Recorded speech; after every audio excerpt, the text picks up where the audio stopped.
దేవునికి మహిమ కలుగును గాక. అపొస్తలుల కార్యము 27వ అధ్యాయము 9వ వచనం నుండి 13 వరకు చదువుకుందాం. అపొస్తలుల కార్యములు 27వ అధ్యాయము 9వ వచనం నుండి 13వ వచనం వరకు చదువుకుందాం. చాలా కాలమైన తర్వాత ఉపవాస దినము కూడా అప్పటికి గతించినందున ప్రయాణం చేయుట అపాయకరమై ఉండెను.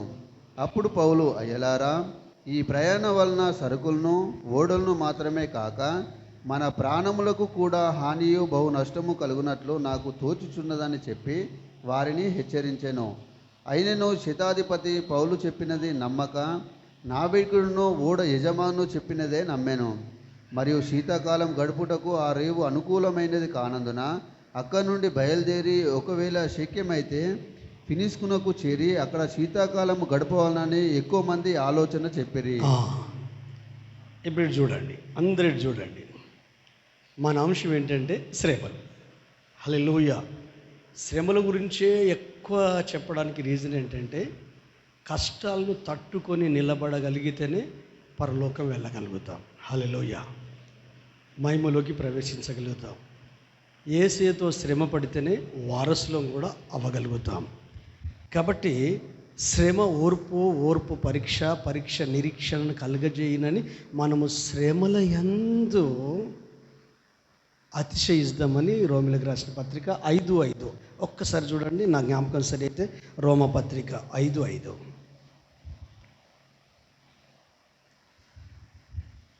స్తోత్రం. రోమిలకు రాసిన పత్రిక 5:5. ఎందుకనగా ఈ నిరీక్షణ మనలను సిగ్గుపరచదు. దానికంటే పైన చదువు. అంతేకాదు, దేవుని మహిమను గూర్చి నిరీక్షణ బట్టి అతిశయపడుచున్నాము. అంతేకాదు, శ్రమ ఓర్పును, ఓర్పు పరీక్షను, పరీక్ష నిరీక్షణను కలుగజేయునని ఎరిగి శ్రమలయందును అతిశయపడుదుము. ఎందుకనగా ఈ నిరీక్షణ మనలను సిగ్గుపరచదు. మనకు అనుగ్రహింపబడిన పరిశుద్ధాత్మ ద్వారా దేవుని ప్రేమ మన హృదయములలో కుమ్మరించబడి ఉంది. హల్లెలూయా. రక్షించబడిన ప్రతి బిలీవర్, ప్రతి విశ్వాసి, పరిశుద్ధ ఆత్మ అనుభవంలో ఉన్న వాళ్ళు, దేవుని సన్నిధిలో గడిపే వాళ్ళట శ్రమ పరీక్షను కలుగజేస్తుందట, పరీక్ష నిరీక్షణ కలుగజేస్తాడట. శ్రమ ఓర్పు పరీక్ష నిరీక్షణను కలుగజేస్తుందట. హల్లెలూయా. అయితే శ్రమలలోనే ఉండి అతిశయించాలట, గర్వంగా ఫీల్ కావాలట శ్రమలు వస్తున్నప్పుడు. అవును, నేను ఆయన బిడ్డను, ఎందుకంటే ఆయన శరీరమందు శ్రమ పడ్డాడు కనుక అట్టి మనసును ఆయుధంగా ధరించాలని పేతురు భక్తుడు చెప్పాడు. 1 పేతురు 4వ అధ్యాయం 1వ వచనం అనుకుంటా. చూడు, క్రీస్తు శరీరమందు శ్రమపడెను కనుక మీరును అట్టి మనసును ఆయుధముగా ధరించాలంటే శ్రమ పడే మనసట మనకేంటంట వెపన్ ఆయుధం. మరి శ్రమ వస్తే కృంగిపోతున్నారా? నిరీక్షణను కోల్పోతున్నారా? ఓపిక లేకుండా ప్రవర్తిస్తున్నారా? హల్లెలూయా. శ్రమలలోనే అతిశయించాలి. శ్రమ ఓర్పును కలుగజేస్తుంది, నిరీక్షణ కలుగజేస్తుంది, అందులోనే అతిశయించాలి. ఎందుకంటే క్రీస్తు ఈ భూమి మీద ఉన్నన్ని దినాలు శ్రమను శరీరమందు ఆయుధంగా ధరించాడు. రోగం అవ్వచ్చు, అప్పులు అవ్వచ్చు, అనారోగ్యం అవ్వచ్చు, ఆర్థిక లేం అవ్వచ్చు, విలువ లేకపోవడం అవ్వచ్చు, గౌరవం ఇవ్వకపోవడం అవ్వచ్చు. అది ఏదైనా శ్రమ ఏదో ఒక రూపంలో ఉన్న దాన్ని అంగీకరిస్తే ఆ ఆనందం వేరు, ఆ ఆత్మీయతే వేరు. శ్రమను ఎవరు ఇష్టపడరు, ఎవరు కోరుకోకపోవడం వల్లనే మనము కింది స్థాయిలో ఉంటాం.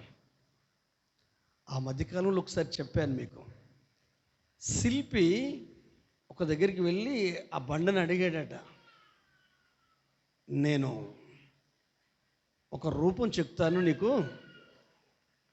పర్వాలేదు చెక్కు, రూపం అంటే నాకు ఇష్టమే, చక్కగా ఆకృతి అంటే మరి కొంచెం దెబ్బలు తాకుతాయి, ఉల్లి దెబ్బ తాకుతుంది, సుత్తె దెబ్బలు తాకుతాయి, ఓర్చుకోవాలి, కొంచెం పెయిన్ ఉంటుంది అంటే, అమ్మో నొప్పి, ఓర్చుకోవడం కుదరదు అంటే ఇంకొక బండ దగ్గరికి వెళ్ళి అడిగాడట. అది అట్లనే అన్నదట. ఇంకొక బండ దగ్గరికి వెళ్ళాడు, నువ్వు చక్కటి ఆకృతి అంటున్నావు, కష్టపడకుండా ఏది ఈజీగా రాదు, ఎంత కష్టమైనా నేను భరిస్తాను, ఆ చక్కటి రూపం వచ్చేదాకా నువ్వు చెక్కు అంటే, మరి ఉలి దెబ్బలు తాకుతాయి, సుత్త దెబ్బలు తాకుతాయి, కొన్నిసార్లు చిన్నది పూసబాంబు పెట్టాల్సి వస్తుంది, ఎందుకంటే పగలగొట్టాలి కదా, ఆ దాంట్లో నుండే తీయాలి కదా. అయినా నో ప్రాబ్లం, నేను భరిస్తా, ఓర్చుకునే శక్తిని నేను దేవుణ్ణి అడుక్కుంటా అంటే, ఆ శిల్పి ఒక చక్కటి అందమైన ఒక స్త్రీమూర్తి రూపాన్ని చెక్కాడు. ఎంత ఆర్టిస్ట్ కూడా వేయలేడు. అప్పుడప్పుడు దేవాలయాల మీద ఉంటుంది చూడు, అందమైనవి, అలాంటి ఆ రాళ్ళ మీద చెక్కిన ఆ అందమైంది ఆడ వదిలేశాడు. కొన్ని రోజులు అయిపోయింది, ఆ గ్రామ సర్పంచ్ ఎందుకో అటు బైరుభూములకో అటు ఎటో వెళ్ళినట్టున్నాడు, అది చూశాడు. ఈ రాజకీయ మూమెంట్ ఉన్నట్టున్నది, ఇంకొద్ది రోజులైతే ఎన్నికలు జరుగుతాయి, 2-3 నెలల క్రితం అనుకుందాం. అయితే వాడు వెంటనే దేవత వెలిసిందని అక్కడ పెద్ద బలర్పించి అన్ని చేయడం మొదలుపెట్టారు. ఈలోపు పోయి గుడి కడదామని గుడి కట్టారు. అన్నీ మరి గుడికి మెట్లు కావాలి కదా, ఈ 2 బండరాలు ఉన్నాయే వాటిని అన్నిటిని కొట్టి మెట్ల కొరకు కట్టారట. అయితే అక్కడికి వెళ్ళిన ఈ ప్రజలందరూ వెళ్ళి ఆ బండకు మొక్కుతున్నారు. అయితే ఈ 3 బండరాలు అనుకుంటున్నారు, ఒరేయ్ నిన్నేమో మొక్కుతున్నారు జనాలు, మమ్మల్ని ఏమో తొక్కుతున్నారు, మీరు నొప్పి కోర్చుకోలే కదా, హల్లెలూయా, శ్రమ కోర్చుకోలే కదా, నువ్వు ఓర్చుకో, ఎంత రోగం వచ్చినా, ఎంత అప్పుల బాధ ఉన్నా, ఎంత అనారోగ్యం ఉన్నా, జస్ట్ ఓపికతో ఉండు, నా దేవుడు నిన్ను హెచ్చిస్తాడు. దీన మనసు కలిగి బలిష్ఠుడైన చేతిలో నీవు అణిగి ఉంటే ఆయన తగిన సమయంలో నిన్ను హెచ్చిస్తాడు. హల్లెలూయా. శ్రమ వచ్చినప్పుడు ఆశ్చర్యపడొద్దు. తుఫాను శ్రమే, తుఫాన్ అంటే గాలి శ్రమే. వీళ్ళ ప్రయాణం బాగుంది, ఓడలో ప్రయాణం చేస్తున్నప్పుడు పౌలుని తీసుకొని వెళ్తున్నారు. వేరే చక్రవర్తి దగ్గర, కైసర్ దగ్గర నిలబడాల్సి ఉంది. ఆ ఓడ ప్రయాణంలో, అది పెద్ద ఓడ, ఆ ఓడలో కూడా చిన్న చిన్న ఓడలు ఉంటాయి. ఎందుకంటే రేపు పొద్దున్న దీనికి ప్రమాదం ఉందంటే చిన్న చిన్న ఓడలు కిందికి దించుకొని ఆ ఓడలో ఎవరికి వాళ్ళు బయలుదేరి ప్రాణాలు కాపాడుకోవడం కొరకు. అది రవాణా సరుకులు చేసే ఓడ, సరుకులు రవాణా చేసే ఓడ. మనుషులు కూడా తీసుకెళ్ళారు. అయితే ఎదురుగాలి వచ్చింది. రక్షించబడిన ప్రతి కుటుంబం, ప్రతి ఫ్యామిలీ రక్షించబడినప్పుడు బాగానే ఉంటుంది. కొన్ని నెలలైనాక, కొన్ని వారాలైనాక, కొన్ని సంవత్సరం 2 సంవత్సరాలు మెల్లగా ఎదురుగాలి వస్తుంది. హల్లెలూయా. 1 సంవత్సరం 2 సంవత్సరాలు అయినాక ఎదురుగాలి వస్తుంది. కుటుంబంలోనే వస్తుంది. ఆ గాలి కొడుకుతోనే వస్తుంది, ఆ గాలి భార్యతోనే వస్తుంది, ఆ గాలి పిల్లలతోనే వస్తుంది. ఆ గాలి సుడిగాలి ఇట్లా చుట్టుకుంటే మొత్తం ఎట్లయిపోతుంది, కట్టలే మట్టిపడి మొత్తం ఏమైపోతుందో కూడా అర్థం కాదు. కొన్నిసార్లు మన ఇల్లు అతలాకుతలమైనట్టు అనిపిస్తుంది. కానీ నా ఇల్లు ఆగమైపోద్దా, నా పరువు దెబ్బతింటుందా, నా విలువ పడిపోద్దా అనే అంత గాలి. కానీ ఏ కుటుంబం అయితే దేవునితో నిత్యము సహవాసములో ఉంటారో, నిత్యము ప్రార్థనలో ఉంటారో, నిత్యము దేవునితో సన్నిహిత సంబంధం కలిగి ఉంటారో, అబ్రహాములాగా, యోబులాగా, దానియేలులాగా ఎప్పటికీ దేవుని అంటిపెట్టుకొని వాళ్ళు జీవిస్తారో, ఆ కుటుంబాలలో వారికి దేవుడు గైడెన్స్ ఇస్తాడు, ఆలోచనిస్తాడు, నడిపింపిస్తాడు. ఈ జనాలందరూ శతాధిపతి కావచ్చు, ఓడ నాయకుడు కావచ్చు, తర్వాత ఓడ ఓనర్ కావచ్చు, ఈ వ్యాపారం చేసే వ్యాపారవేత్తలు కావచ్చు, అందులో యూదులు కూడా ఉన్నారు. వాళ్ళందరూ బయలుదేరారు. అది ఏ టైం అంటే సెప్టెంబర్ నుండి సెప్టెంబర్ లాస్ట్ వీక్ నుండి అక్టోబర్ ఫస్ట్ వీక్ వరకు యూదులు వాళ్ళ ఆచారం ప్రకారంగా ఉపవాస దినాలు ఉంటారు. ఆ ఉపవాస దినాలు ముగించబడ్డాయి. వాళ్ళు వెళ్తూ ఉంటే గాలి ఎదురైంది. హల్లెలూయా. వీళ్ళంతా ఆత్మీయులు కాదు కదా. అంటే యూదులు ఉన్నారు, వాళ్ళు దేవునితో సన్నిహిత సంబంధం కలిగిన ప్రజలు కాదు. మనం మనుషులతో క్లోజ్గా ఉంటాం, సంఘంతో క్లోజ్గా ఉంటాం, సేవకులతో క్లోజ్గా ఉంటాం, వ్యాపారవేత్తలతో క్లోజ్గా ఉంటాం, మన మనసుకు నచ్చిన వాళ్ళతో క్లోజ్గా ఉంటాం, మనసు విప్పి మాట్లాడతాం, గంటల తరబడి మాట్లాడతాం. కానీ ఒక ఆయన ఉన్నాడే, ఆ యేసయ్యతో నువ్వు మాట్లాడతావా? పసిపిల్లోళ్ళలాగా వెళ్ళి, నాకు ఈ కష్టం వచ్చింది యేసయ్యా, నాకు ఈ బాధ వచ్చింది యేసయ్యా, నన్నేం చేయమంటావు ప్రభువా, నేను నీ బిడ్డను ప్రభువా, లోకం నుంచి విమోచించబడ్డానయ్యా, పాపం నుంచి విమోచించబడ్డానయ్యా, రక్షించబడ్డానయ్యా, ఆత్మను సంచకరువుగా పొందానయ్యా, ఆత్మీయ సహవాసంలో ఉన్నానయ్యా, బైబిల్ కూడా చదువుకుంటాను, నాకు ఈ కష్టం వచ్చింది, నేను మనుషులకు చెప్పా, సేవకులకు చెప్పా, ఆత్మీయులకు చెప్పా, భర్తకు చెప్పా, భార్యకు చెప్పా, పిల్లలకు చెప్పా, అయ్యా నాకు సహాయం చేస్తావా? హల్లెలూయా. అంటే అవసరం కొరకు దేవుని సన్నిధికి పోవద్దు సుమా. పిల్లలకి ఏమైనా అవసరం ఉంటే డాడీ మమ్మీ అని గారాలు పడుతూ వసూలిస్తారు చూడు, అది వెరీ డేంజర్. నాకు డాడీ కావాలి, డాడీ ఇచ్చిన దానికంటే. హల్లెలూయా. నాకు మమ్మే కావాలి, మమ్మీ ఇచ్చిన దానికంటే. నాకు యేసయ్యే కావాలి నా పరలోకము కంటే, నాకు అనుగ్రహించిన పరిశుద్ధాత్మ కంటే. నాకు జీసస్ కావాలి, నాకు నువ్వు ఉంటే చాలయ్యా. మనం పాడతాం కదా, నీవు ఉంటే చాలు యేసయ్య అని. ఈ పాట మన వ్యక్తిగత లైఫ్లో ఎందుకు మనం అనుకోం? నీవు నాకు కావాలి, నీవు నాకు ఉంటే చాలు. దేవుడు మన పక్షం ఉంటే, యేసయ్య మన పక్షం ఉంటే సమస్త మన పాదాల కింద ఉన్నట్టే. రోమ గ్రంథకర్త చెప్తాడు కదా, తన ఏకైక కుమారుణ్ణి శిలువ మరణానికి అప్పగించిన దేవుడు పరలోకానికి వారసుడు కదా. ఆయననే ఇచ్చినాక ఆయనకున్న సమస్తం ఎందుకు ఇవ్వడు మీకు? ఎందుకు ఇవ్వడు? ఇస్తాడు. అయితే ఈరోజు మీరు గుర్తించాలి, సన్నిహిత సంబంధం పౌలుకుంది. హల్లెలూయా. ఓడలో ఉన్న వారికి లేదు, శతాధిపతికి లేదు, ఓడ నావికుడికి లేదు, ఓడ ఓనర్కు కూడా లేదు, యూదులకు కూడా లేదు. అందులో వ్యాపారాలు చేస్తున్నారే, బిజినెస్ మీద ప్రయాణాలు చేస్తున్నారే, వాళ్ళకు కూడా లేదు దేవునితో సన్నిహిత సంబంధం. ఇక్కడున్న మీ అందరితో ఈరోజు దేవుడు మాట్లాడుతున్నాడు. తుఫాను వస్తుంది అంటున్నావు, సుడిగాలు వస్తుంది అంటున్నావు, కష్టాలు వస్తున్నాయి అంటున్నావు, బాధలు వస్తున్నాయి అంటున్నావు, ఇబ్బందులు వస్తున్నాయి అంటున్నావు, రోగాలు ఉన్నాయి అంటున్నావు, అప్పులు ఉన్నాయి అంటున్నావు. ఈ అప్పు కంటే, ఈ రోగాల కంటే, ఈ బాధల కంటే, ఈ మనుషుల కంటే నీలో ఒక ఆయన ఉన్నాడు కదా, ఆయనతో నీకు సరి అయిన సన్నిహిత సంబంధం ఉందా? ఆరామరకలు లేకుండా నువ్వు ఆయనతో మాట్లాడగలుగుతున్నావా? ఆయన సన్నిధిలో గడపగలుగుతున్నావా? ఆయన పాదాల దగ్గర ఆనందించగలుగుతున్నావా? సంతోషించగలుగుతున్నావా? ఎక్కడెక్కడికో వెళ్ళాలనుకుంటావు, ఎవరెవరినో కలవాలనుకుంటావు, ఎవరెవరికో ఫోన్ చేయాలనుకుంటావు, ఎవరెవరికో మెసేజ్ పెట్టాలనుకుంటావు, కానీ పరలోకమందున్న తండ్రితో ఆ బిహేవియర్ కలిగి జీవిస్తున్నావా? ఆ యాటిట్యూడ్ కలిగి జీవిస్తున్నావా? ఆ స్వభావం కలిగి జీవిస్తున్నావా? వ్యాపారం మీద ఉన్న శ్రద్ధ, పిల్లల మీద ఉన్న శ్రద్ధ, బిజినెస్ మీద ఉన్న శ్రద్ధ, కుటుంబం మీద ఉన్న శ్రద్ధ, ఫ్యామిలీ మీద ఉన్న శ్రద్ధ, ఇంటి మీద ఉన్న శ్రద్ధ, ఒంటి మీద ఉన్న శ్రద్ధ, డబ్బు మీద ఉన్న శ్రద్ధ, గౌరవం మీద ఉన్న శ్రద్ధ, పేరు పలుకుబడి వాటి మీద ఉన్న శ్రద్ధ, వీటికంటే నీలో ఉన్న ఒక ఆయన ఉన్నాడే, ఆయనతో మనస్ఫూర్తిగా కలిసి ఒక్క నిమిషం మనస్ఫూర్తిగా మాట్లాడగలవా దేవునితో? నీలో ఉన్న క్రీస్తుతో. మనుషులతో మాట్లాడడానికి తాపత్రయపడతావు. హల్లెలూయా. నీ కొడుకుతో సంతోషిస్తూ, నీ కోడలతో సంతోషిస్తూ, నీ మనమరాలతో సంతోషిస్తూ, నీ మనమనితో సంతోషిస్తూ చెయ్యాలి. కానీ అక్కడనే ఆగిపోయావు, అసలు ఆయనను వదిలిపెట్టావు. ఆయనతో గడపాలా. హల్లెలూయా. ఆయనతో గడపాలా, ఏకాంతంగా గడపాలా, ఆయనతో మాట్లాడాలా. ఈ పౌలుకు అది ఉంది. 10వ వచనం చదువు, 27వ అధ్యాయం. అందరు కంగారు పడుతుంటే పౌలు ఏం మాట్లాడుతున్నాడు?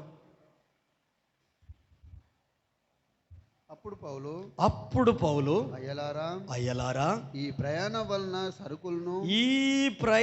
వలన సరుకులకును ఓడలకును మాత్రమే కాక మన ప్రాణములకు కూడా హానియు బహు నష్టమును కలుగునట్లు నాకు తోచుచున్నదని. ఆమేన్, ఆమేన్, ఆమేన్. హల్లెలూయా. అందరూ చూస్తారా? గట్టిగా చప్పట్లు కొడతారా? హల్లెలూయా. దేవుని నడిపింపున్న వ్యక్తి, దేవుని ఆలోచనతో నడిపించబడుతున్న వ్యక్తి, దేవునితో ఆయన సన్నిధిలో గడిపే వ్యక్తికి దేవుని ఆలోచనలు వస్తాయి. రోమాపత్రిక రాసిన పౌలు అంటాడు 8వ అధ్యాయంలో ఉంటుంది, ఎందరు దేవుని ఆత్మచేత నడిపించబడుదురో వారందరూ దేవుని కుమారులు. హల్లెలూయా, హల్లెలూయా.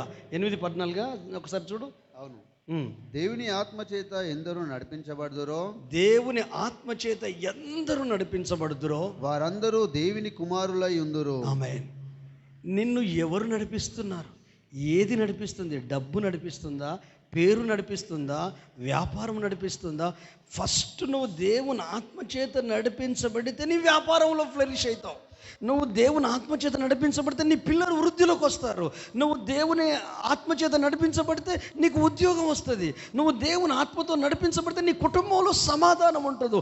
నీవు దేవుని ఆత్మతో నడిపించబడితే దేవుని యొక్క ఆశీర్వాదాలు నీ గృహం అనుభవిస్తుంది. స్వార్థంతో నడిపించబడితే, సొంత ఆలోచనలతో నడిపించబడితే, సొంత మనసుతో నడిపించబడితే నీ ఫ్యామిలీలో అన్నీ ఉంటే కావచ్చు, కానీ ఆత్మీయత కొరత ఉంటుంది. సమాధానం అయితే ఉండదండి, నెమ్మది అయితే ఉండదండి.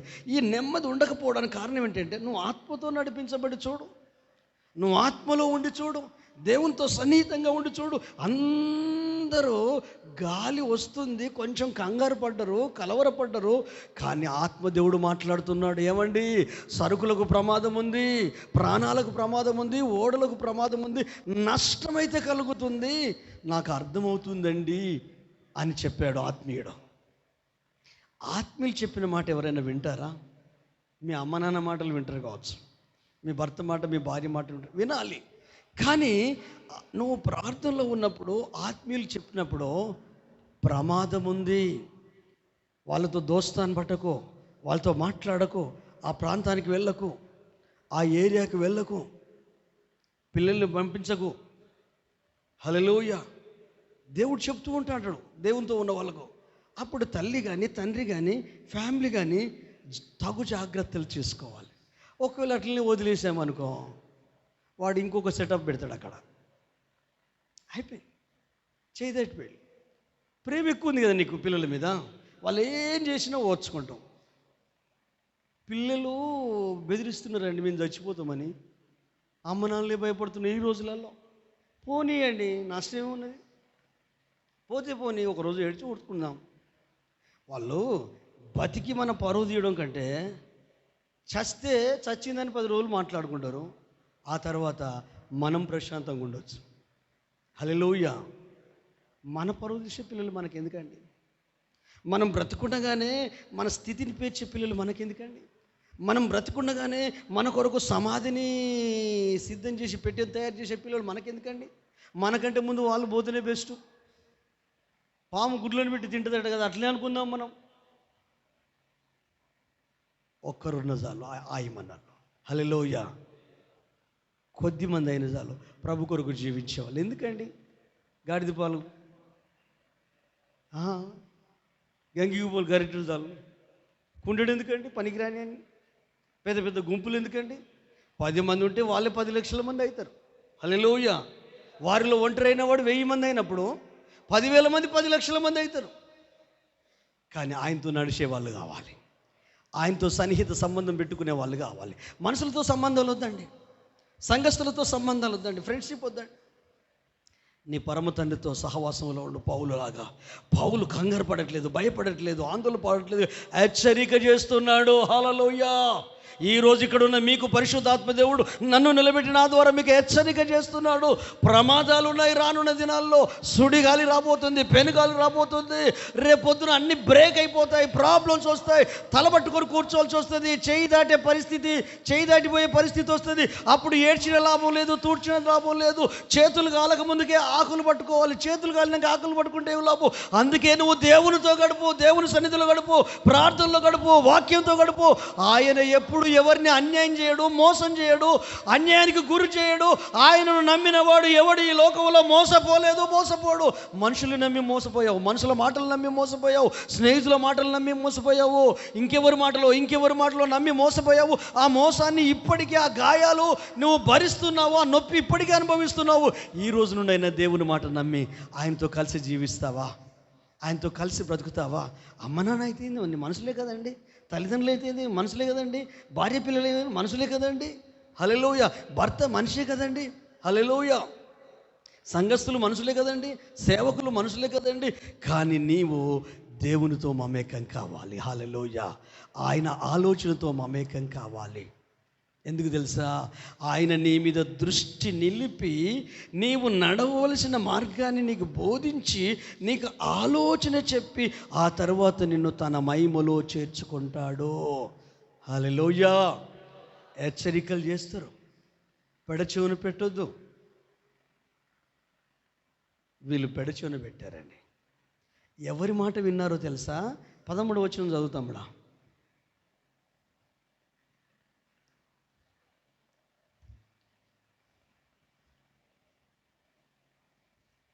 27:13. మరియు శీతాకాలం గడుపుటకు ఆ రేవు అనుకూలమైనది కానందున అక్కడ నుండి బయలుదేరి ఒకవేళ శక్యమైతే ఫినిస్కునకు చేరి అక్కడ శీతాకాలం గడపవాలని ఎక్కువ మంది ఆలోచన చెప్పిరి. ఆమేన్. హల్లెలూయా. మనం ఈరోజు చిక్కులలో ఉండడానికి, ఈరోజు తుఫాన్లో చిక్కుకోవడానికి, ఈరోజు నష్టాన్ని, బాధను, ఇబ్బందిని అనుభవించడానికి మన లైఫ్లో ఎక్కువ మంది మనకు ఉచిత సలహాలు ఇచ్చారు. వాళ్ళ మాటలు నమ్మి ఈరోజు నాశనం అయిపోయాం. హల్లెలూయా. ఎక్కువ మంది. మోషే 12 మందిని పంపించాడండి. వేగుల వారిని కానాను ఎట్లుందో చూసినప్పుడు బాబు అని. ఎక్కువ మంది ఏమని చెప్పారు చెప్పండి? ఎక్కువ మంది ఏమని చెప్పారు? అక్కడ ఉన్నత దేహులు, నెఫాలీలు రాక్షసులాగా ఉన్నారు, మనం మిడతల్లాగా ఉంటాము, ఆ దేశాన్ని మనం గెలవలేము, మనం ఇదైపోతామని ఆ మాటలన్నీ చెప్పితేనట గుడారాలలో ఉన్న ఇజ్రాయేల్ ప్రజలంతా సచిన శవం దగ్గర ఏడ్చినట్టు ఏడవడం మొదలు పెట్టారట. బైబిల్లో ఉంది, మీరు చదువుకోండి. ఏ మాటలు? ఎక్కువ మంది చెప్పిన మాటలు. ఏం చెప్పారు? మా గుండెలు కరిగిపోయాయి, అమ్మో బ్రతుకుతామన్న ఆశ మాకు లేదు, మేము ఖతమైపోతాము, మాకు ఆ కానాను వద్దు, ఆ పరలోకం వద్దు, ఆ ఆత్మీయత వద్దు, ఆ విశ్వాసం వద్దు, ఆ భక్తి వద్దు, ఆ మందిరం వద్దు, ఆ సహవాసం వద్దు అంటే ఆ ఎక్కువ మంది చెప్పే మాటలు దేవుని మీద విశ్వాసాన్ని పెంచకుండా, వాగ్దత్త దేవుని మీద విశ్వాసం పెంచకుండా, అబ్రహాముకు వాగ్దానం చేసిన దేవుడు అబద్ధికుడా? ఆయన నరుడా? అది నెరవేర్చే సమర్థుడు కాదా? గర్భం మృతతుల్యమైపోయినప్పటికి కూడా వాగ్దానము చేసిన వాడు నమ్మదగిన వాడు గనుక సందేహించకుండా వాగ్దానం వలన బలం పొందుకొని దేవుని యొక్క కృపచేత గర్భధారణ కలిగి ఇస్సాకును కలిగి చిరునవ్వు అనే పేరు పెట్టి ఆనందం ఆ ఇంట్లో విరబూసింది. హల్లెలూయా. నిన్ను నన్ను రక్షించింది దేవుడు. హల్లెలూయా. నీ కొరకు నా కొరకు ప్రాణమిచ్చింది యేసయ్య. ఆయన మీద డిఫెండ్ అవ్వండి. ఆయన ఆలోచనలు గట్టిగా పట్టుకోండి. బైబిల్లో ఉన్న లేఖనాలు గట్టిగా పట్టుకోండి.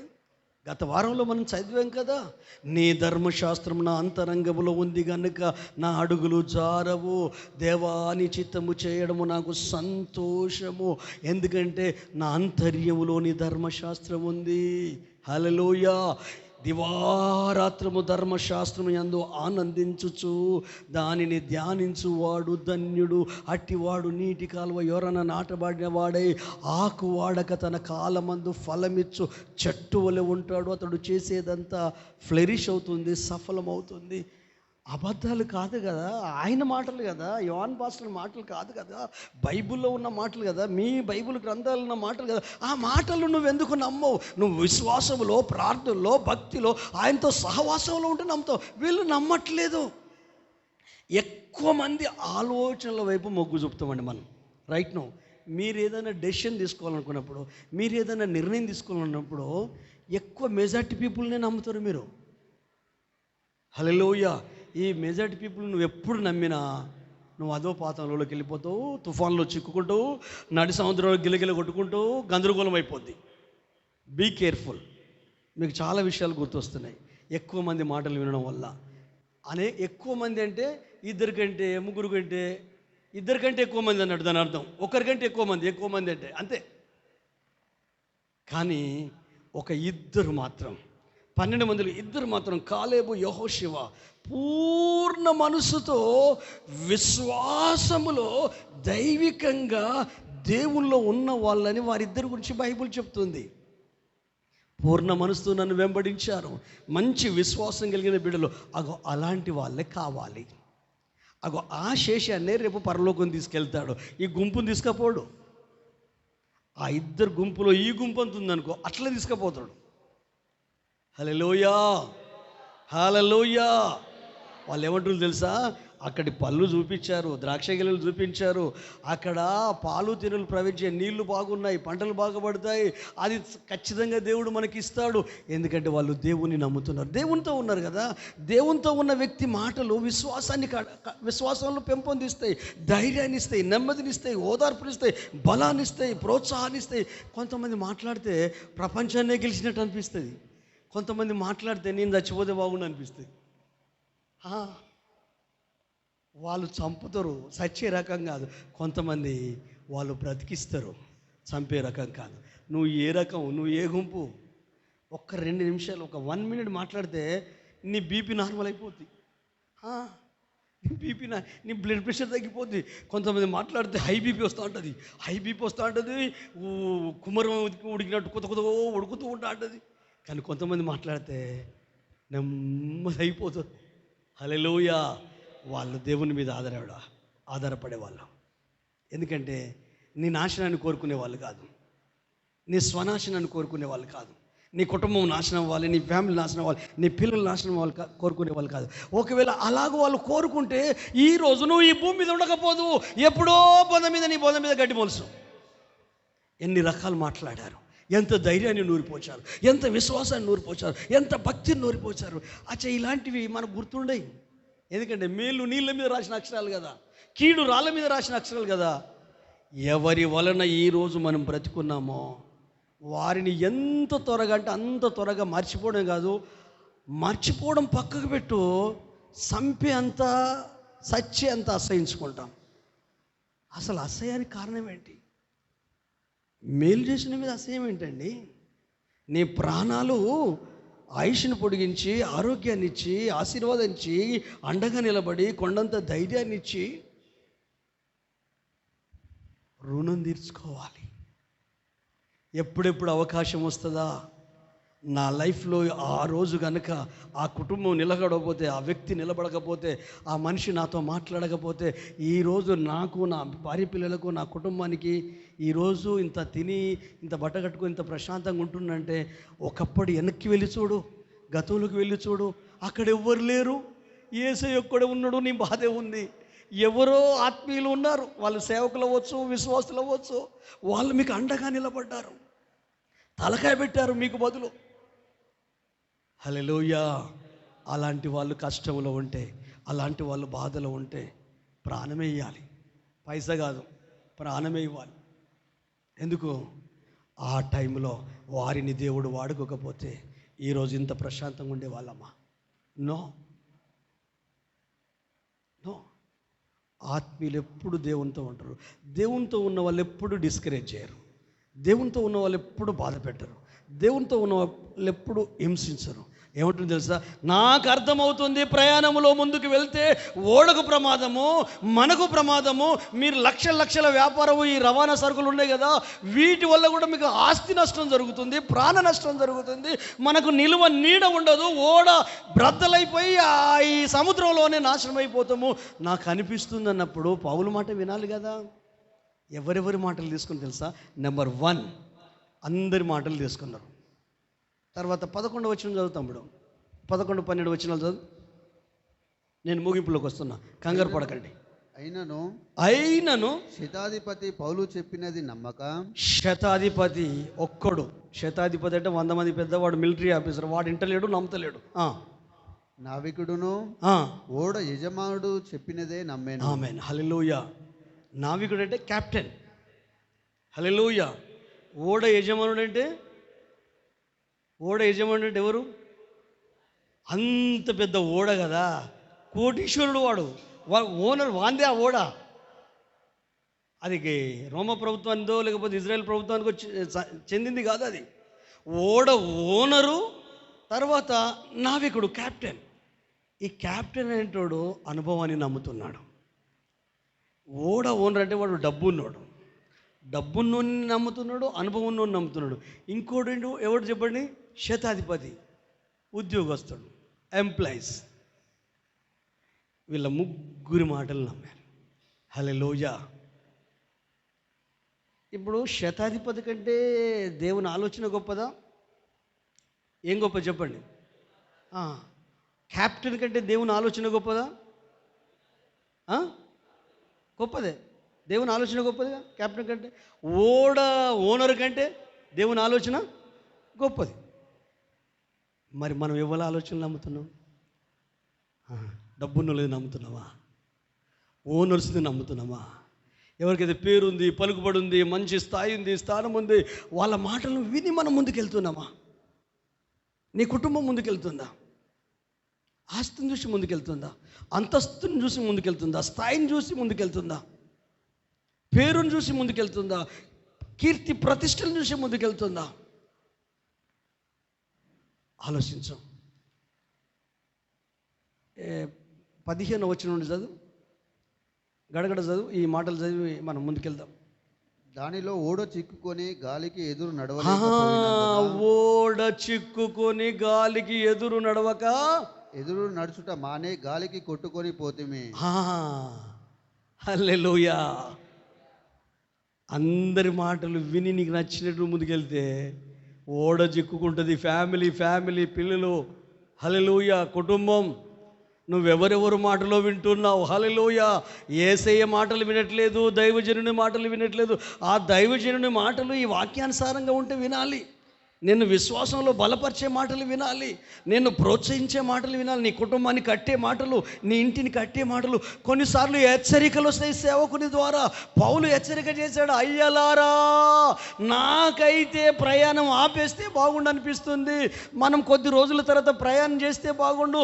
ఒకవేళ మనం ముందుకు వెళ్తూ ఉంటే మన ప్రాణాలకు నష్టము, ఓడకు ప్రమాదము, ఓడలో ఉన్న వారికి ప్రమాదము. ఈ సరుకులు కూడా లక్షల విలువ చేసే సరుకులు కూడా నష్టపోయేటట్టున్నాము. కానీ ఎవరి మాట తీసుకున్నారు? శతాధిపతి నమ్మట్లేరట. లోకస్తులు నమ్మరు, విశ్వాసం లేని వారు నమ్మరు, ఆత్మీయంగా లేని వారు నమ్మరు, దేవునితో సన్నిహిత సంబంధం లేని వారు నమ్మరు. వారికి అన్ని ఈ లోక సంబంధమైన వ్యవహారాలే. ఇంకొంచెం ముందుకెళ్తే ఏమంటారు తెలుసా? ఆడ శీతాకాలం గడిపితే మంచిది. ఊహలను ఎప్పుడు నమ్మొద్దండి. ఊహలు మనల్ని మోసం చేస్తాయండి. ఈ సినిమాలు, సీరియళ్ళు ఇవన్నీ ఏంటి చెప్పండి? ఊహలే. ఊహ రూపకల్పనది, దృశ్య రూపకం. అవి నిజాలు కావు. ఒక్క హీరో 10 మందిని కొడతాడు. నిజమేనా ఇది? సినిమాలలో. అదే హీరోను రియల్గా కొడితే ఉంటాడా? అవి ఊహలు. నీ లైఫ్ను ఊహలలో కట్టుకోకు. హల్లెలూయా. ఇట్లుంటుంది కావచ్చు, అట్లుంటుంది కావచ్చు, కానీ యేసులో కట్టుకో, వాక్యంలో కట్టుకో, ప్రార్థనలో కట్టుకో. ఆయనతో నువ్వు నడవాలి. హల్లెలూయా. గడగడ చదువుతాముడా అని చదివి వదిలేసిన బాగుండి నేను ముగించేస్తాను. తర్వాత కౌద అనబడిన ఒక చిన్న ద్వీపం చాటున దాన్ని నడిపింపగా పడవను భద్రపరుచుకుంటా బహు కష్టతరమాయను. దానిని పైకెత్తి కట్టిన తర్వాత త్రాళ్ళు మొదలైనవి తీసుకొని ఓడ చుట్టూ బిగించి కట్టిరి. మరియు సూర్తీసను ఇసుక తిప్ప మీద పడుదునేమో అని భయపడి ఓడ చాపలు దింపివేసి కొట్టుకుని పోయిరి. మిక్కిలి పెద్ద గాలి కొట్టినందున మర్నాడు సరుకులో పారవేయసాగిరి. 3వ దినమందు తమ చేతులారా ఓడ సామాగ్రి పారవేసిరి.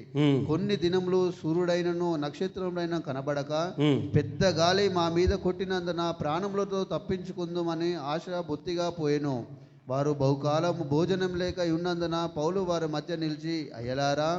ఒక్క నిమిషం గట్టిగా చెప్పకూడదు, ఒక్క నిమిషం గట్టిగా చెప్పకూడదు. హల్లెలూయా. ఇప్పుడు పౌలు చెప్పినవన్నీ జరిగినాయా? జరిగినాయా లేదా? ఇప్పుడు చదువుకున్న వాక్య భాగాల్లో ఓడ సరుకులు పారబోసారు, బ్రతుకుదామన్న ఆశ లేదు, ప్రాణభయం వచ్చి తిండి తినడం మానేశారు, ఓడ గాలి గుట్టుకొని పోయింది. హల్లెలూయా.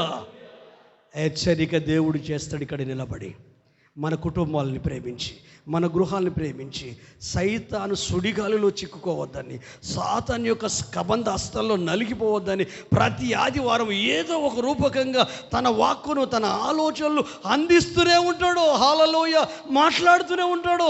కానీ మనమేమనుకుంటామంటే యోహాన్ పాస్టర్ వాక్యం చెప్తున్నాడు కదా అనుకుంటున్నాం. కానీ అయ్యా, ఆయనను మరుగుపరిచి నాతో నువ్వేం మాట్లాడుతున్నావు, నా కుటుంబంతో ఏం మాట్లాడుతున్నావు, నా పిల్లలతో ఏం మాట్లాడుతున్నావు, మా ఫ్యామిలీతో ఏం మాట్లాడుతున్నావు? ఈ మాటలు నేను ఆచరిస్తే, అనుసరిస్తే నేను, నా కుటుంబం దీవించబడతామా? నీ కాపుదల మాకు ఉంటుందా? నువ్వు మమ్మల్ని నడిపించగలుగుతావా?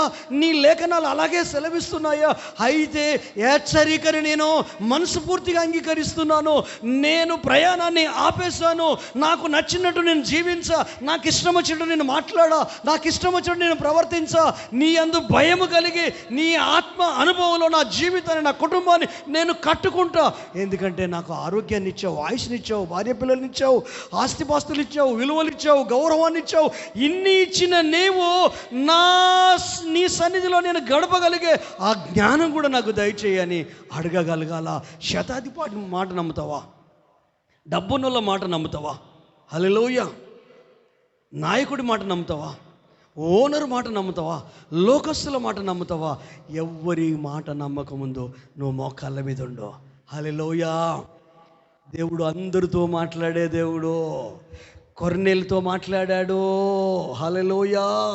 పలాని ప్రాంతములో సీమోను ఉన్నాడు, పేతురు, మారుపేరు పేతురు కలిగిన సీమోను ఉన్నాడు, చర్మకారుని ఇంట్లో ఉన్నాడు, ఊరు పేరు చెప్పాడు, యొప్పేలో ఉన్నాడు, ఇంటి పేరు చెప్పాడు. ఇతడు శతాధిపతే కదా, దేవదూతకు చెప్పచ్చు, ఓ దేవదూత ఇన్ని విషయాలు నాకు చెప్పావు, మళ్ళగా మనిషి వచ్చి నాకు చెప్పడం ఏంటి అని అనుకున్నాడా కొర్నేలు? భక్తి కలిగిన ఇద్దరిలో ఒకరిని పంపించాడు, సైనికులు ఒకరిని పంపించాడు. వాళ్ళు వెళ్ళి ఆయన దగ్గరికి వెళ్ళి ఇంటి ముందు ఉంటే, కింద ఉంటే పైనున్న ఆత్మదేవుడు చెప్తున్నాడు, దర్శనం అయిపోయింది, నీ కొరకు ఇద్దరు వ్యక్తులు వచ్చారు, వారితో ఏం మాట్లాడకు, నోరు మూసుకొని వాళ్ళు వెంబడిపోవు, ఎక్కడికి రమ్మంటే అక్కడికి అని పేతురుకు దేవుని ఆత్మ చెప్పాడు. హల్లెలూయా. యూదుడు కదా, వాళ్ళు అన్యులు కదా. అక్కడికి వెళ్ళిన వెంటనే వాళ్ళు చెప్తున్నారు, కొర్నేలు గురించి ఆక్షేపిస్తున్నారు. మంచి పేరు అయ్యా, యూదుల వల్ల మంచి పేరు, సమాజంలో మంచిది, తన దాన ధర్మాలే ఆ జ్ఞాపకార్థంగా పరలోకాన్ని చేరాయి, పరలోకం దేవదూత వచ్చి అతనితో మాట్లాడింది, అతడు మామూలు వ్యక్తి కాదా అని చెప్తూ ఉన్నారు. అక్కడికి వెళ్తున్నాడు, అయ్యో వీళ్ళు అన్యుడు కదా ఎట్లా అని అనుకుంటే అక్కడికి వెళ్ళేసరికి ఆ జనాలందరూ ఉన్నారు, ఫ్రెండ్స్ ఉన్నారు, బంధువులు ఉన్నారు, రక్త సంబంధులు ఉన్నారు, కొలిక్స్ ఉన్నారు, స్థాయి అందరూ ముందే కొర్నేలి ఒక విద్య లేని పామరునికి, ఒక చదువుకోని వ్యక్తిని, ఒక ఫిషర్ మ్యాన్ను కాళ్ళ మీద సాష్టాంగ నమస్కారం చేశాడు. కొలిక్స్ ఉన్నారండి. శతాధిపతి అంటే మంచి పట్టుకో, నా కాళ్ళు పట్టుకో అన్నాడా? అనలే. ఒరే నేను మనిషినిరా బాబు, నీలాంటి వ్యక్తి నేను ఉల్లే అని ఏమంటుంది తెలుసా? నేను రావడానికి ఇబ్బంది పడ్డాను, కానీ ప్రతి జనములో దేవునికి భయపడి నీతి జరిగించే ప్రతి వ్యక్తిని యేసయ్య అంగీకరిస్తాడు. ఆయన యూదులకు మాత్రమే కాదు అందరికీ ప్రభు అని వాక్కు ప్రకటిస్తుంటే, అక్కడి నుండి వచ్చిన విశ్వాసులలో కొందరు వీళ్ళు పరిశుద్ధాత్మతో నింపబడి భాషలు మాట్లాడుతుంటే, బాప్తిసం పొందుకున్న మనం పరిశుద్ధాత్మ పొందుకున్నాము, వీళ్ళు బాప్తిసం లేదేం లేదు, వీళ్ళు భాషలో మాట్లాడుతుంటే దేవుడు వీరిని అంగీకరించాడు. బాప్తిసం పొందకుండా నీళ్ళను ఆటంకపరిచిన వాడు వారు. అంటే ఇక్కడ ఏం జరుగుతుంది? సన్నిహితంగా దేవునితో ఉన్న ఏ వ్యక్తులైనా భౌతికమైన వాటికి విలువివ్వరు, స్థానాలకు విలువివ్వరు. దేనికి విలువిచ్చారు? దేవుని మాటకు విలువిచ్చారు. హల్లెలూయా. వీళ్ళందరూ ఏం చేశారు? ఓనర్ మాటకు విలువిచ్చారు, ఓడా నావికుడి మాటకు విలువిచ్చారు, శతాధిపతి మాటకు విలువిచ్చాడు. ఈ శతాధిపతి వాళ్ళిద్దరు మాటలు నమ్మారు. మిగతా వాళ్ళందరూ ఎక్కువ మంది ఆలోచనలు చేశారు. మన వ్యక్తిగత జీవితంలో, కుటుంబ జీవితంలో ఈ 4 రకాల వ్యక్తులే ఉంటారు. హల్లెలూయా. కానీ అందులో దేవుడు ఉండడు. ఈరోజు ప్రభు ఇక్కడ ఉన్న మీ అందరితో మాట్లాడుతున్నాడు. ఈ రోజు నుండి దేవుడు నీతో కూడా మాట్లాడతాడు. హల్లెలూయా. అందరితో మాట్లాడతాడండి దేవుడు. ప్రార్థన చేయి. ప్రతి ఒక్కరికి మనస్సాక్షి ఉంది. ఏది మంచో ఏది చెడో దేవుడు నీకు చెప్తాడు, ఏది రాంగో ఏది రైటో నీకు చెప్తాడు. మన హృదయం మనకు నేర్పిస్తుంది, మన హృదయం మనల్ని సరిచేస్తుంది. దర్శనం చూసి చెప్పు పాస్టర్ అని అడగాల్సిన అవసరమే లేదు. వాక్యం చదువు, మోకాళ్ళ మీద ఉండు, ప్రభువుని అడుగు. ఈ పాస్టర్ ఇయ్యాలు ఉంటాడు, రేపు ఉంటాడా? యేసయ్య ఎప్పటికి ఉంటాడు. హల్లెలూయా.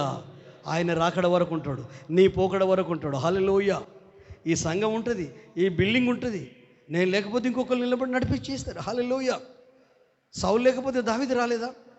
యెహోషువ లేకపోతే ప్రవక్తలు రాలేదా? న్యాయాధిపతులు రాలేదా? మోషే లేకపోతే యెహోషువ రాలేదా? హల్లెలూయా. ఆయన సంఘాన్ని, ఆయన ప్రజలను ఆయన నడిపించుకుంటాడు. హల్లెలూయా. నేను విర్రవగడానికి వీల్లేదు, మీరు విర్రవీగడానికి వీల్లేదు. కానీ ప్రభు తన పిల్లలను, తన ప్రజలను తాను ఆత్మచేత నడిపిస్తూనే ఉంటాడు. హల్లెలూయా. నిన్ను నన్ను బట్టి ఇది కాదు, దేవుణ్ణి బట్టి నీవు నేను ఉన్నాము. హల్లెలూయా. అందుకే ఆయన పాదాల దగ్గర గడుపుదాం, ఆయనతో సన్నిహిత సంబంధాన్ని పెంచుకుందాం, ఆయన ఆలోచనలు పొందుకుందాం. ఈ క్లిష్ట పరిస్థితిలో, ఈ కష్టకాలంలో, ఈ అతలాకుతల బతుకులో, ఈ నడి సముద్రంలో ఉవ్వెత్తులు లేస్తున్న అలలు, పారిపోయే పరిస్థితులు, చచ్చిపోయే పరిస్థితులు, నిరాశపరిచే పరిస్థితులు, రకరకాల పరిస్థితులు. మీరు ఇంటికి వెళ్ళినాక ఆ 27వ అధ్యాయంలో 44 వచనాలు ఉంటాయి. అన్నీ మీరు తదేకంగా కలిసి మీరు చేస్తూ ఉండండి. దేవుడు ఎట్లా చేస్తాడో మీరే ఆశ్చర్యపోతారు. హల్లెలూయా. రండి మోకరిద్దాం. హల్లెలూయా. అందరం లేచి నిలబడదాం. హల్లెలూయా. హల్లెలూయా. అందరం లేచి నిలబడదాం. అందరం లేచి నిలబడదాం. హల్లెలూయా. హల్లెలూయా. హల్లెలూయా. హల్లెలూయా. హల్లెలూయా. లేచి నిలబడిన మనము కళ్ళు మూసుకుందాం. లేచి నిలబడిన మనము కళ్ళు మూసుకుందాం. అందరం లేచి నిలబడదాం. కృతజ్ఞతాస్తుతులు చెల్లిద్దాం. యేసయ్య నామాన్ని మహింపరుస్తాం. హల్లెలూయా. ప్రభు నీతోనే మాట్లాడుతున్నాడు. సహోదరి, సహోదరుడు, ప్రభు నీతోనే మాట్లాడుతున్నాడు. నీ జీవితము, నీ కుటుంబము ఒక ఓడ. హల్లెలూయా. ఆ ఓడ లోకం అనే సముద్రములో ఉంది. ఆ ఓడలో అనేకులు కూడా ప్రయాణం చేస్తున్నారు నీతో పాటు. వాళ్ళు ఈ లోకస్తులు అవ్వచ్చు, డబ్బున్న వాళ్ళు అవ్వచ్చు, కొన్నిసార్లు అధికారులు అవ్వచ్చు, కొన్నిసార్లు సంఘస్థులు అవ్వచ్చు, కొన్నిసార్లు సేవకులు అవ్వచ్చు. హల్లెలూయా. నీ జీవిత యానములో, నీ జీవిత ప్రయాణములో నువ్వు ముందుకు వెళ్తున్నప్పుడు ఎదురుగాలులు వస్తాయి, సుడిగాలులు వస్తాయి, వాతావరణం దెబ్బతింటుంది, పరిస్థితులు తారుమారైపోతాయి, సంబంధాలు వీక్ అయిపోతాయి, ప్రేమలు తగ్గిపోతాయి, ఏహీభావాలు పెరుగుతాయి, అనారోగ్య పరిస్థితులు ఎదుర్కొంటాము, డబ్బుల వలన మన రోగం బాగుపడదు. అందరం కళ్ళు మూసుకుందాం. అందరం కళ్ళు మూసుకుందాం. హల్లెలూయా. హల్లెలూయా. మానసిక సంఘర్షణలో పడి అటు ఇటు కొట్టుమిట్టాడుతాము. పరిశుద్ధాత్మ దేవుని సహకారం తీసుకుందామా? దేవుని సహకారం తీసుకుందామా? ఆత్మదేవుడు నీలోనే ఉన్నాడు. పరిశుద్ధాత్మ దేవుడు నీలోనే ఉన్నాడు. వాక్యమై ఉన్న యేసు నీలోనే ఉన్నాడు. నిన్ను రక్తం ఇచ్చి కొన్నాడు. నీవు ఆయన ప్రజ, నీవు ఆయన సొత్తు. ఎవ్వరు విడిచినా నిన్ను విడువడాయన, ఎవ్వరు మర్చిపోయినా నిన్ను మర్చిపోడాయన, ఎవ్వరు దూరమైనా నీకు ఆయన దూరం కాడు. హల్లెలూయా. ఎవ్వరు నిన్ను దూరం పెట్టినా యేసయ్య నిన్ను దూరం పెట్టడు. ఆయన నీ రక్షకుడు కదా, ఆయన నీ ప్రాణ ప్రదాత కదా, ఆయన నీ ఆరోగ్య ప్రదాత కదా, ఆయన నీ విమోచకుడు కదా, ఆయన నీ కొరకు ప్రాణమిచ్చి తిరిగి లేచిన దేవుడు కదా. ఈ జీవితం అనే ఓడలో, లోకమనే సముద్రములో నువ్వు ప్రయాణం చేస్తున్నప్పుడు నీ పాలి వాళ్ళే నీకు వ్యతిరేకంగా లేవచ్చు, నీ తోబుట్టువులే వ్యతిరేకంగా లేవచ్చు, నీ కడుపున పుట్టిన వాళ్ళే వ్యతిరేకంగా లేవచ్చు, నీ కన్న తల్లిదండ్రులే నీకు వ్యతిరేకంగా లేవచ్చు, నీ కడుపున పుట్టిన పిల్లలే నీకు వ్యతిరేకంగా లేవచ్చు, నీ ఆత్మీయులే నీకు వ్యతిరేకంగా లేవచ్చు. హల్లెలూయా. ఎవ్వరు వ్యతిరేకంగా లేచినా గాలును చూసి కంగారు పడకు, అలలను చూసి కంగారు పడకు. దేవుని హెచ్చరిక ఒకసారి విను. ప్రభు ఏం మాట్లాడుతున్నాడో కనిపెట్టు. దేవుని ఆలోచన నీ కుటుంబం కొరకు ఏమొస్తుందో కనిపెట్టు, నీ గృహం కొరకు ఏమొస్తుందో కనిపెట్టు, నీ పిల్లల కొరకు ఏమొస్తుందో కనిపెట్టు. ప్రార్థనలో ఉండి కనిపెట్టు. ఆయన సన్నిధిలో కుటుంబ ప్రార్థనలో గడుపు, వ్యక్తిగత ప్రార్థనలో గడుపు. ఆయన కనికరం లేకపోతే, ఆయన దయ లేకపోతే మనము బ్రతికే వాళ్ళమే కాదు.